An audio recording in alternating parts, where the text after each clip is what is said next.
Guys, binuldoser ni Stan Hardinger ang depensa ng Meralco sa ilalim at nagpaula ng tres sina Stanley Pringle at Ralco, samantalang nahilo sa bilis ni Maverick Hanmisi ang mga guards ng Bolts. At sa huli, itinarak ng Hinebra ang unang panalo dito sa semis laban sa Meralco.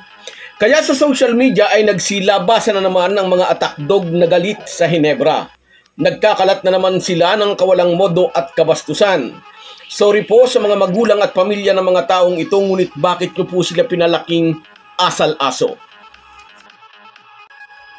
Pag-uusapan po natin yan, pero bago ang lahat ay maglalambing po ako sa inyo na isubscribe ninyo itong ating channel at kung di masyadong makakaabala ay i-like at paki-share na rin ninyo. Malaking bagay po yan sa aming mga vlogger. Maraming salamat. Mga ka-Republic, sa laro kagabi agad nagpakita ng bangi sa shaded area si Christian Stan Hardinger. Sa kanya nang galing ang mga unang puntos ng Gin Kings at katulong ang isa pang Hinebra big man na si Japet Aguilar, ipinaramdam ng mga mag-aalak hindi na ngayon mauulit ang pagkatalo nila sa Bolts sa early part of elimination. Sa tambalang Stan Hardinger Aguilar, maagang dinumina ng Hinebra ang ilalim. Kaya nag-adjust si Mang Nenad Bocinic at ipinasok ang 6'9 na si Brandon Bates na nagbigay ng magandang resulta sa Bolts. Napipigilan ni Bates ang pananalasa ni Stan Hardinger at Aguilar sa ilalim, plus nakakakuha ito ng mga offensive rebound na naiko-convert nito sa puntos. Si Coach Tim Cone naman ang nag-adjust. Dahil pinasikip ng Bolts ang depensa sa ilalim, dinala naman ng Hinebra sa labas ang kanilang opensa. Pumukol ng tres si Ralco, pasok, at isa pang pukol, pasok. Gumaya na sina Maverick Hanmisi at Stanley Pringle. Sasalaksak ang alinman sa dalawa at kapag sumalubong ang depensa, kick out kay Ralco na nasa ibabaw ng rainbow area. Pasok na naman ang tira nito sa tres. Sa simula'y malamig pa si Scottie Thompson, ngunit isang buzzer beater na tres ang kanyang ibinulso sa pagtatapos ng third quarter upang gawing 12 points ang lamang ng Hinebra, 73-61. Makulay at intense ang Game 1 sa best of 7 semis sa pagitan ng dalawang kupunan at nagkainitan pa nga sina Sidney Onweberry at Cliff Hodge. Gustong daragin ni Hodge ang Hinebra forward ngunit hindi naman nagpakabog si Onweberry. Game 1 pa lang ito at siguradong masusundan pa ang ganitong mainit na eksena sa loob ng hardcourt.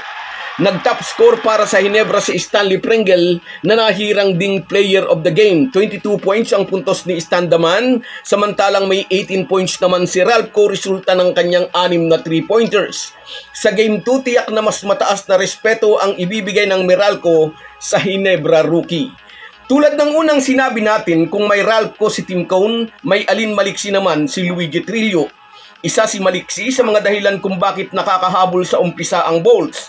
At gaya rin ng ating inaasahan, pinakamakinang ang performance ni Chris Newsom para sa Meralco.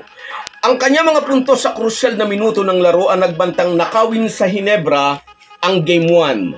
Salamat sa mga timely baskets ni na Pringle at Hanmisi upang panatalihin sa Gin Kings ang kalamangan. Unang nakadugo ang Hinebra.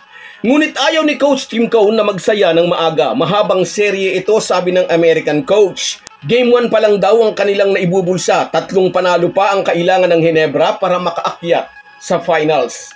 Dahil sa panalong ito ng Hinebra, sa social media ay nagsulputan na naman ang mga asong gubat na galit sa mga mag-aalak. Paumanhin po sa mga matitinong netizens, ngunit ang mga attack dog na tulad ng mga taong ito, hindi siya dapat na narito sa social media.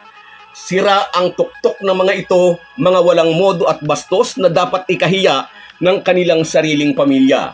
Ipinaglihi siguro sa sama ng loob itong mga buzzers na ito na pagkagising sa umaga ay agad nang mag-iisip kung paano ilalabas ang bastos nilang pag-uugali.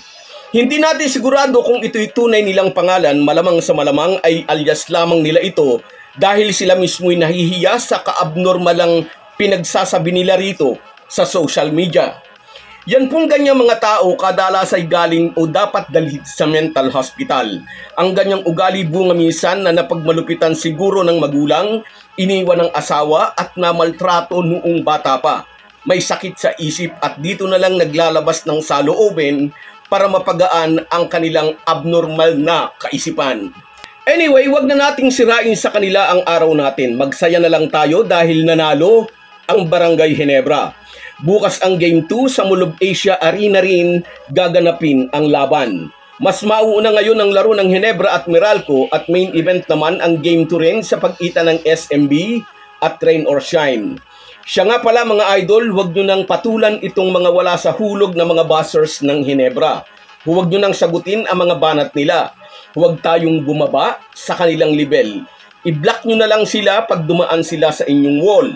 Dito sa vlog ko, binablock ko kaagad kapag naging bastos ang pananalita. So guys, yan lang muna. Hanggang sa muli. Kung wala po kayong mga viewers namin ay walang magtatagumpay na vlogger. Kaya salamat po sa inyong panunood. Shout out sa iyo, Efren Magbuo. Sigurado ko kababayan ko ito. Ang mga Magbuo ay taga Batangas. Shout out sa iyo, idol. Shout out din sa iyo, Marcelo Trambulo. Yes, 1-0 na tayo, idol. Shout out, Binhamin Hapayan. Go Ginebra, NSD. Sabi niya. Ngayon din, salamat sa panonood mo, Joel Atienza. Kahit anong mangyari, Ginebra tayo. Yan ang Ginebra fan. Carlos Kayanan, hayan, nanalo na. 1-0 na tayo. Mike Angelo Marabilia, tuloy-tuloy na yan, idol. Diretsong finals na tayo. Jose Rodrigo, nakabawi na, idol. Inilampaso nila sa Game 1 ang Meralco. Ganon din sa iyo, Fernando Alvaro, nakauna na nga, nangyari na yung prayer mo. Salamat sa panonood. Sa iyo rin, Rino Baral, good win, Ginebra. Congratulations sa atin. Sa iyo rin, shout out, Joseph Celeste, best of, I stand corrected. Salamat, idol. Yes, nanalo na. Salamat kay Ralco. Rosemary Juan, at sa iyo, Bia, happy watching. Sa iyo rin, Alan Fontejos, shout out, idol. At sa iyo, Kian 25, nanalo na ang Ginebra. Salamat sa inyo.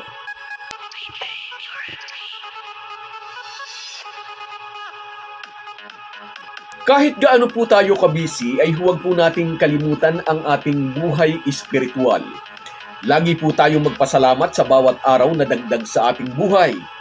Malaki po ang maitutulong ng pananalangin araw-araw. Isang paalala po mula sa inyong Halo Halo Sports Republic.